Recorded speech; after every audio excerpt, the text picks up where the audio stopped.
നിങ്ങളെ ഞാൻ വേറൊന്നും പറയല്ല. ജിഞ്ചർ ചാനലിന്റെ കൂട്ടെ എടുത്തു വെച്ചിട്ട് നിങ്ങൾ വേറൊന്നും പറയല്ലേ കേട്ടോ. ഒന്നും എഴുതല്ലേ.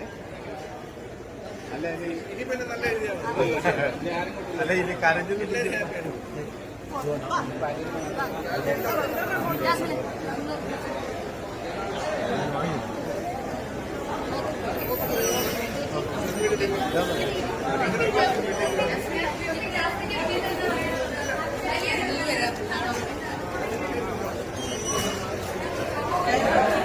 വണ്ടി എവിടെയായിരുന്നു? വണ്ടി